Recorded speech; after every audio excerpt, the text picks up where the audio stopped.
ये कहानी भगवान शिव और एक अजेय दानव जलंधर की है, जिसे सतीत्व पवित्रता की शक्ति ने पराजित किया।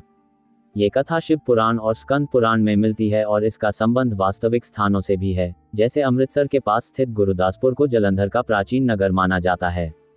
एक बार समुद्र में भयंकर हलचल हुई, जिससे एक शक्तिशाली राक्षस उत्पन्न हुआ जिसका नाम था जलंधर। क्योंकि वह स्वयं समुद्र देव से उत्पन्न हुआ था, इसलिए उसमें अपार शक्ति थी। उसके जन्म के समय भगवान विष्णु ने भविष्यवाणी की थी कि जब तक उसकी पत्नी सतीत्व का पालन करेगी, उसे कोई पराजित नहीं कर सकता। जलंधर बड़ा हुआ और अपनी शक्ति के अहंकार में इंद्रलोक, यमलोक और अन्य देवताओं के लोकों पर आक्रमण करने लगा। उसने सभी को पराजित कर दिया और स्वयं को तीनों लोकों का राजा घोषित कर दिया। एक दिन जब जलंधर ने सुना कि भगवान शिव की पत्नी माता पार्वती असाधारण रूप से सुंदर और दिव्य हैं, तो उसके मन में एक पापी विचार आया। उसने पार्वती को पाने की ठानी और भगवान शिव को युद्ध के लिए ललकारा। भगवान शिव और जलंधर के बीच घमासान युद्ध हुआ, लेकिन जलंधर अपराजय था, क्योंकि उसकी पत्नी वृंदा का सतीत्व उसे अमृतत्व दे रहा था। जब भगवान विष्णु ने देखा कि जलंधर को हराना असंभव हो रहा है, तो उन्होंने एक योजना बनाई।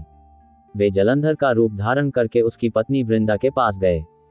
वृंदा ने अपने पति के रूप में विष्णु को देखकर उन्हें छू लिया।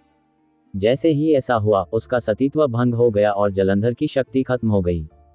जैसे ही वृंदा का सतीत्व भंग हुआ, भगवान शिव ने अपने त्रिशूल से जलंधर का वध कर दिया। उसके शरीर से दिव्य तेज निकला, जो शिव में विलीन हो गया।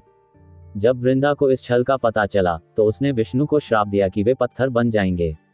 यही कारण है कि विष्णु शालिग्राम शिला के रूप में पूजे जाते हैं। बाद में वृंदा ने आत्मदाह कर लिया और उसकी राख से तुलसी का पौधा उत्पन्न हुआ। इसीलिए भगवान विष्णु की पूजा में तुलसी का विशेष महत्व होता है।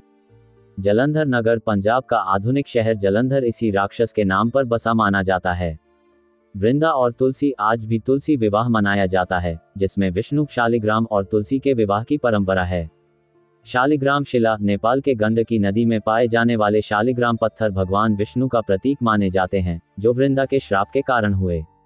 ये कथा हमें बताती है कि सतीत्व की शक्ति कितनी महान होती है, और यह भी कि अहंकार और अधर्म का अंत निश्चित है। भगवान शिव ने अधर्म को समाप्त किया और भगवान विष्णु ने धर्म की रक्षा की, जिससे दुनिया में संतुलन बना रहा।